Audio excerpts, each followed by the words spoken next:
Glorificado o Pai eterno por estarmos juntos mais esta noite, Igreja de Cristo. Oremos ao Senhor para que Ele esteja conosco.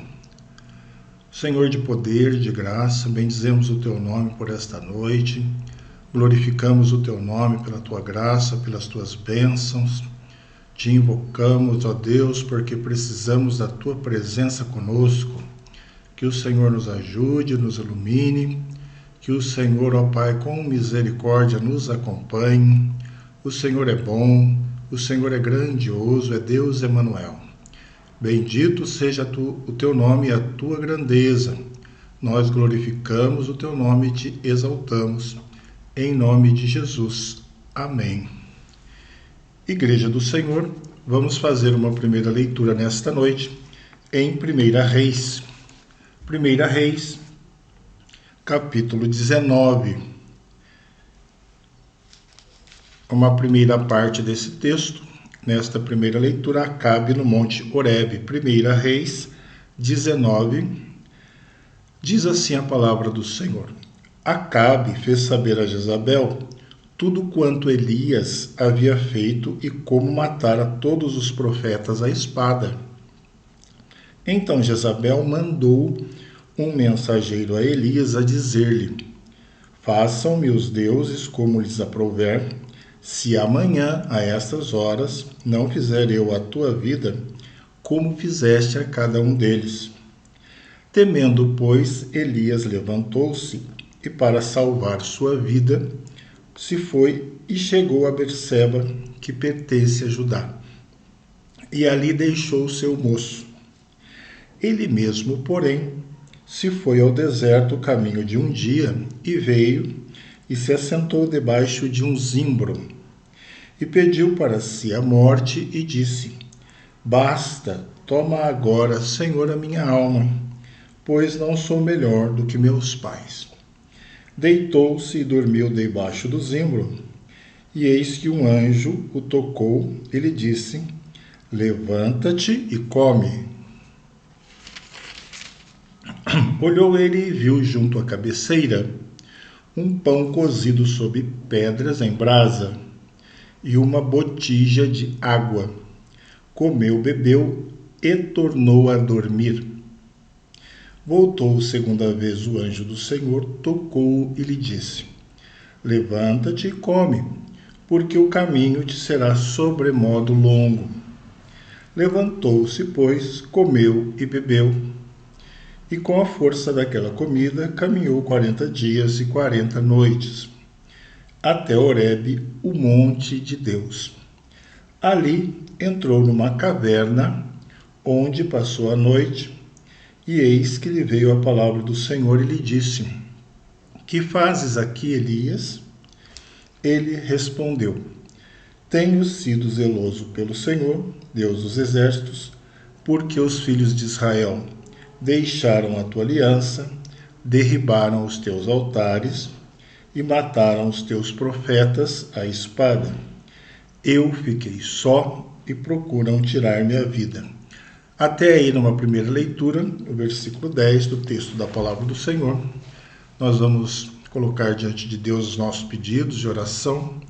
Esse Deus que acompanha o seu povo mesmo nas cavernas, mesmo nas situações difíceis, como temos no texto, o anjo do Senhor se aproximando do servo do Senhor, o Deus que tem misericórdia, que dá provisão e graça.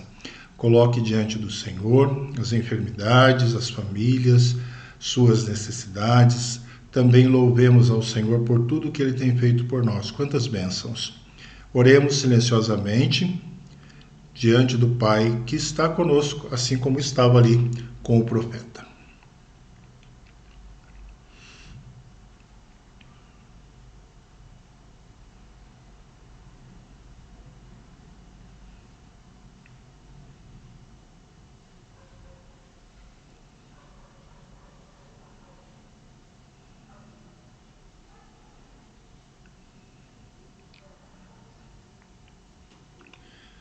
Glorificado o teu nome, Senhor, porque o Senhor não desiste do teu povo, não desiste de nós. O Senhor é grande em misericórdia, em amor, e sempre nos concede a tua provisão, a tua graça, Senhor. Louvado o teu nome por tudo que o Senhor tem nos concedido, bênção sem medida, luz, direção, socorro bem presente nas tribulações. O Senhor é Deus fiel, o Senhor é Emanuel, Deus presente em nossas vidas. Perdoa os nossos pecados, lava-nos, ó Deus, de todo mal. Toma no teu altar, nas tuas mãos, os pedidos desta noite da tua igreja, dos nossos irmãos e irmãs. Abençoa os lares, as famílias, com salvação, redenção, cura, Senhor. Toma nas tuas mãos as nossas enfermidades, os irmãos que estão internados, aflitos e desesperados por doenças espirituais, físicas, emocionais. Tenha misericórdia, tu que és todo-poderoso. Restaura, Senhor, tu que és Deus da restauração.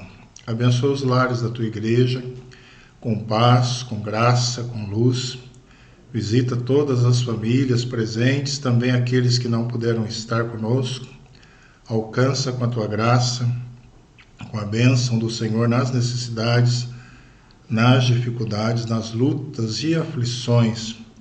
Tu és o Deus que vê, o Deus que acompanha, o Deus que sabe de todas as coisas, como lemos no texto aqui. Bendito o teu nome, porque do Senhor vem todo o bem. Visita, Senhor, nossos irmãos nos diversos locais desse mundo, a igreja perseguida, irmãos presos, irmãos sendo torturados por causa do Evangelho. Que o Senhor sustente a fé nestas vidas, conceda graça, paz e libertação. Também abençoe a nossa igreja, todas as famílias, a liderança, aqueles que estão à frente do teu povo, Senhor, os pastores, e que o Senhor dê luz, capacidade para a condução do teu rebanho. Visita, nós te clamamos, aqueles que precisam de um emprego, de um trabalho. Abra portas, ó Deus, tu que és o Deus que mobiliza, Senhor Deus, céus e terra, em prol do teu povo. Tenha misericórdia, nós te clamamos. Visita, Senhor, as necessidades dos teus filhos, toma no teu altar, nesta noite, os louvores, clamores, adoração, os agradecimentos por todo o bem que o Senhor tem nos feito. E também, Senhor Deus, as súplicas do teu povo. Nós precisamos do Senhor, pois sem ti nós nada podemos fazer. Nós oramos agradecidos, no poderoso nome de Jesus Cristo. Amém. Irmãos e irmãs, na continuidade do texto de 1 Reis 19, nós, a partir do versículo 11, temos assim: Disse-lhe Deus: Sai e põe-te neste monte perante o Senhor. Eis que passava o Senhor, e um grande e forte vento fendia os montes e despedaçava as penhas diante do Senhor. Porém o Senhor não estava no vento. Depois do vento, um terremoto, mas o Senhor não estava no terremoto. Depois do terremoto, um fogo, mas o Senhor não estava no fogo. E depois do fogo, um cicio tranquilo e suave. Ouvindo Elias, envolveu o rosto no seu manto e, saindo, pôs-se à entrada da caverna. Eis que lhe veio uma voz e lhe disse: Que fazes aqui, Elias? Ele respondeu: Tenho sido em extremo zeloso pelo Senhor Deus dos exércitos, porque os filhos de Israel deixaram a tua aliança, derribaram os teus altares e mataram os teus profetas à espada, e eu fiquei só e procuram tirar minha vida. Disse-lhe o Senhor: Vai, volta ao teu caminho para o deserto de Damasco, e chegando lá, unge a Azael, rei sobre a Síria. A Jeú, filho de Ninzi, ungirás rei sobre Israel, e também Eliseu, filho de Safate, de Abel-Meolá, ungirás profeta em teu lugar. Quem escapar à espada de Azael, Jeú o matará. E quem escapar à espada de Jeú, Eliseu o matará. Também conservei em Israel 7.000, todos os joelhos que não se dobraram a Baal, e toda a boca que o não beijou. Até o versículo 18, palavra do Senhor. ao seu povo, aos nossos corações. Nós vamos orar mais uma vez. Deus de poder e de graça, diante da Tua palavra, nós clamamos o apoio do Teu Espírito, pois sem Ti nós nada podemos e precisamos da Tua instrução. Tenha misericórdia de nós e nos ilumine. Em nome de Jesus. Amém. Queridos, queridas, Elias finalmente encontrou os profetas de Baal. Nós vemos isso nos textos anteriores. Eles se confrontaram no Carmelo para o desafio. Foi uma luta titânica, os irmãos se lembram, na qual Elias saiu vencedor por força do Senhor. Com a ajuda de Deus, ele derrotou aqueles hereges e os matou no ribeiro de Quizon. Era para o rei Acabe se posicionar diante do que viu. Afinal, Baal ficou nulo, mas do Senhor veio fogo. Os irmãos se lembram da história e da passagem. O fogo que consumiu o holocausto, a lenha, as pedras, a terra e a água. Se os irmãos olharem o texto, os irmãos observarão. O holocausto, a lenha, as pedras, a terra e a água, o fogo do Senhor consumiu. Quem não ficaria impressionado com isso? Quem não mudaria de conduta e se voltaria para Deus? Ele mesmo, o rei Acabe, não mudou. Ele não mudou, não tomou nenhuma atitude. Aliás, foi prestar contas a Jezabel daqueles eventos. No capítulo 19, primeiro versículo, nós vemos, no versículo 1, ele disse como Elias matara todos os profetas à espada. Acabe era fraco, mas ele detinha poder no governo. Um poder relativo, pelo menos de comunicação a Jezabel. Ela sim, ela coordenava e comandava e se indignou e prometeu matar Elias em 24 horas. Afinal, aqueles sacerdotes eram venerados por ela. Diante desse juramento solene, Elias temeu daquele juramento de Jezabel e fugiu. Foi para o deserto e dormiu debaixo de um arbusto.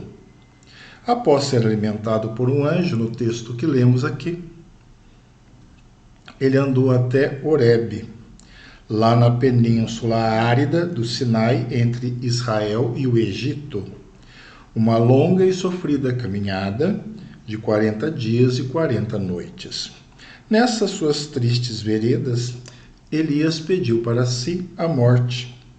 Ele disse no versículo 4, basta, Senhor, toma a minha alma, disse ele. E nessa angústia, ele se defrontou com uma caverna.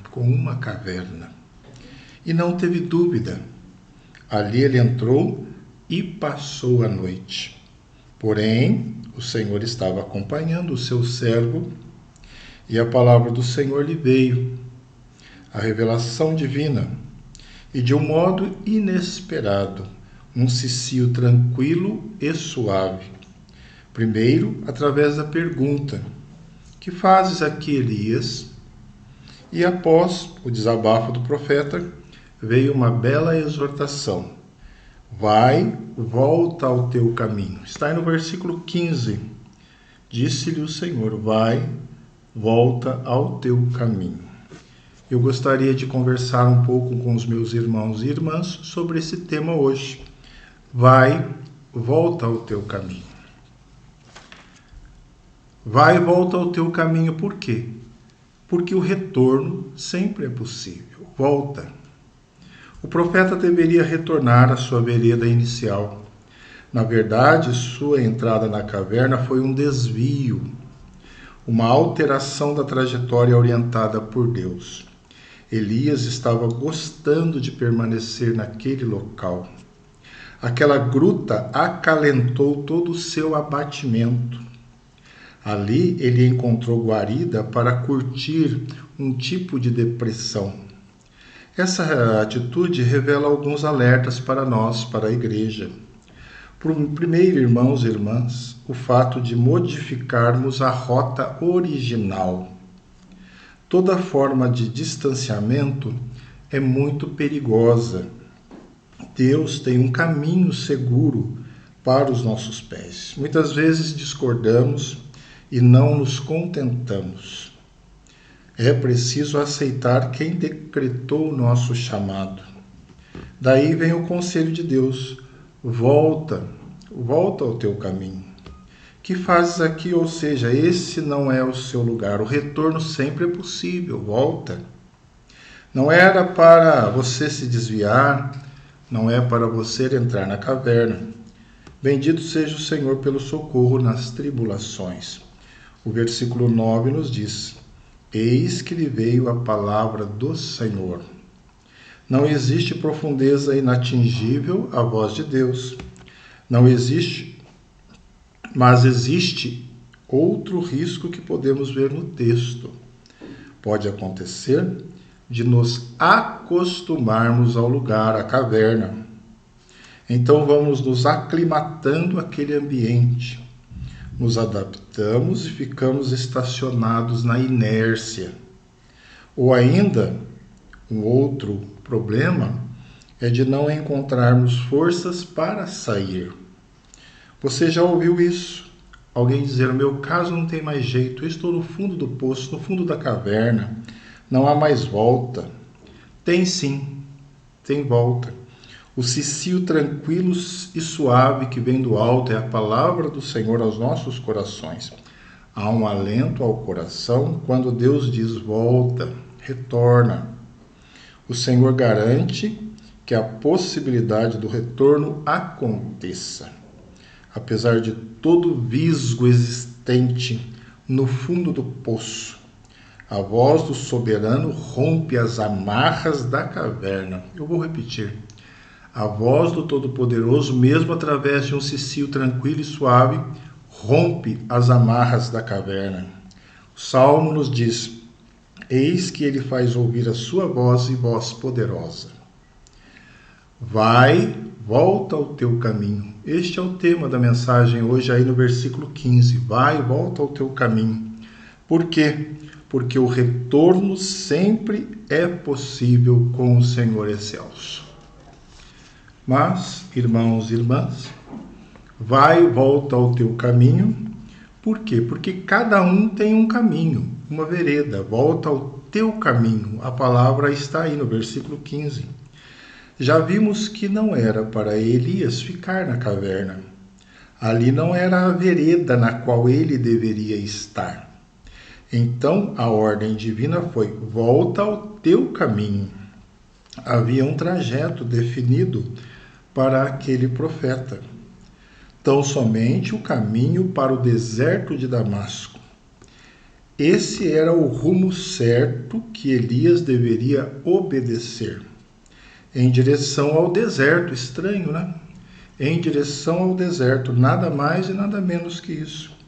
Certamente existiam outras estradas pela região, talvez itinerários diferentes, com outros recursos ou com mais recursos, com melhores condições daquelas existentes no deserto. Porém, era exatamente aquele o caminho de Elias que ele deveria seguir. E o profeta deveria retornar a essa rota estabelecida. Assim, podemos ampliar esta realidade para a igreja, para a minha, para a sua vida. Somos o corpo de Cristo e vivemos em coletividade. Porém, não devemos negar nossas individualidades. Existe um norte traçado para cada um de nós. Desse modo, não adianta permanecer na caverna, nem ao mesmo seguir por um atalho que não é o seu, não é o meu. O percurso do meu irmão é dele. O meu percurso é meu. Estamos todos debaixo do Senhor, no caminho traçado por Jesus, mas com percursos diferentes. O de Elias era o deserto de Damasco. Os dons são distintos. Muitos têm pregação, muitos ensinam, muitos oram, a assistência, são caminhos. Outros irmãos têm condições peculiares de vida, cada um como pessoa, emprego, trabalho, estudos, condições sociais. Esse fato não anula a beleza da vida em comunhão. Existem as peculiaridades a cada família, cada pessoa, cada caminho. Não anulam a comunhão do Senhor, todos no mesmo Espírito, em Cristo Jesus. Esdras era um escriba e uma autoridade governamental. João Batista, por sua vez, vestia roupa de pelos e exortava no deserto, um na corte, outro no deserto, um com roupas diferentes, outro com outros tipos de roupas e procedimentos, cada um no seu caminho. Esdras e João Batista, ambos fazendo a obra do Senhor. Cada um deles aceitou a sua lida com contentamento, e nenhum deles procurou se afastar do seu caminho. Será que você mudou o rumo? Será que eu mudei o rumo? E fui para uma cova, parar numa gruta? Será que estamos lá? Ou então saiu da caverna, mas escolheu outra via não traçada pelo Senhor? O tema é o que está no versículo 15. Volta ao teu caminho. Volta ao teu caminho, à tua missão, ao teu trabalho. Cada um tem o seu caminho, todos debaixo da graça do Senhor, e cada um tem o seu caminho a ser trilhado. Elias era o caminho do deserto, como nós vemos aí no versículo 15, o deserto de Damasco.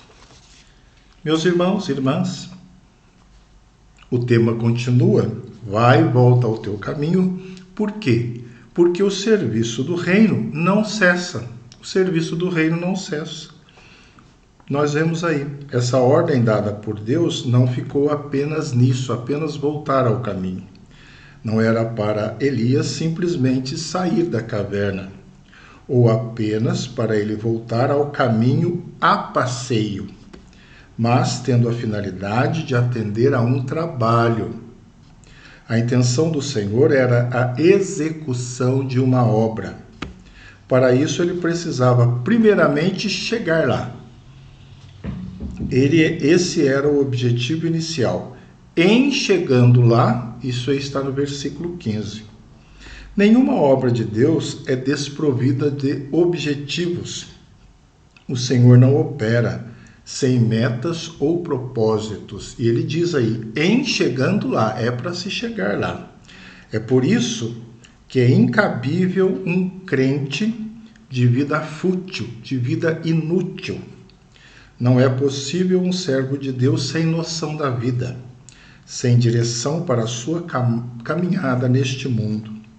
Deus não te tirou da caverna para ficar vagando, a fim de seguir, passeando de um lado para outro. Não foi para isso que Deus nos tirou da caverna. É preciso chegar até Damasco, como nos diz o texto, em chegando lá. Mas após sua chegada, Elias tinha outros deveres, o trabalho continua. Ele deveria, como lemos no texto, ungir a Azael, rei da Síria. Por quê? Porque Deus queria usar esse rei para juízo contra Acabe.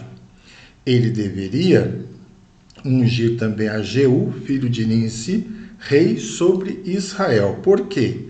Porque Deus iniciaria uma total limpeza na casa de Acabe.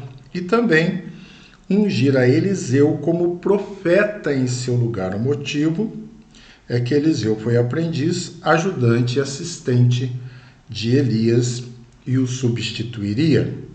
No Antigo Testamento, era comum que os profetas ungissem os reis. Em Israel, esse ritual era sério e exigia preparação, trabalho, preparação. Só era usado para pessoas e propósitos específicos. Esse é outro aspecto a ser considerado neste item.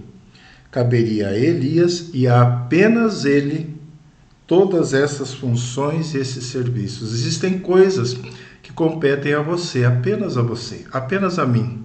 na obra do Senhor. Caberia a Elias todos esses trabalhos desenvolvidos aqui. O serviço do reino não cessa. Aquela obrigação era dele, determinada por Deus. Pense nas tarefas que você pode bem desempenhar na obra do Senhor. Tema da nossa mensagem nesta noite: volta ao teu caminho. Por quê? Porque o serviço do reino não cessa e há a necessidade do seu retorno para o caminho.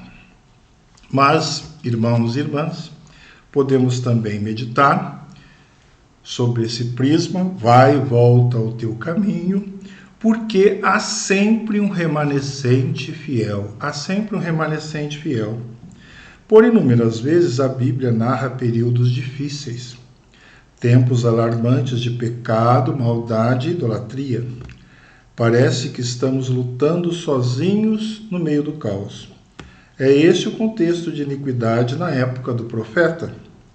Israel havia rejeitado ao Senhor e adorado a Baal. Por 2 vezes Elias relatou esse processo de ruína. Deixaram a tua aliança, Senhor, derribaram os teus altares, mataram os teus profetas e procuram tirar minha vida, ele disse. Igualmente, por 2 vezes ele disse: eu fiquei só. Elias imaginava ser o único profeta fiel que restou. Será que pensaríamos diferente caso vivêssemos lá? Porém, Deus revelou algo para a surpresa de Elias. Existiam 7.000 que não se dobraram e beijaram a Baal. Nós lemos no texto. Seria um ato de devoção, de adoração e de apaziguamento, essa adoração a Baal. E este remanescente não quis fazer essa adoração a um Deus estranho. Esse grupo, assim como Elias, jamais faria isso. E ele disse: tenho sido, Senhor, em extremo zeloso pelo Senhor. Mas esses irmãos também eram, e Elias não sabia, extremamente zelosos. Nada, porém, pelos seus próprios esforços ou méritos, mas pela graça do Senhor. Isso fica claro em uma frase essencial dita por Deus: também conservei, eu conservei. Você pode ler aí no versículo 18. Também conservei em Israel esses 7.000. Deus fala que ele é que conservou. Deus nunca deixou a humanidade sem uma lâmpada.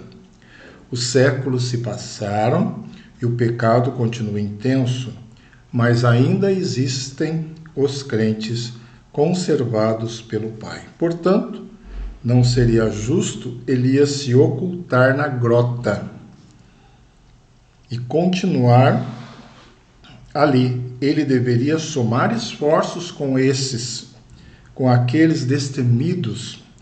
Ele deveria continuar na dianteira do povo de Deus, daquele movimento remanescente. Os 7.000 eram firmados pelo Pai, mas eles miravam os guias. E Elias era um deles, o principal líder daquela comunidade. Aqueles irmãos espelhavam as atitudes do profeta. Cautela, pois muitos estão observando as suas ações, as minhas ações, expectando se nossas decisões estão indo na direção do Senhor. Volta ao teu caminho. É o tema da nossa mensagem. Por quê? Há sempre um remanescente fiel. Há sempre os 7.000 conservados pelo Senhor. Concluindo, irmãos e irmãs, um forte vento fendia os montes, mas o Senhor não estava no vento.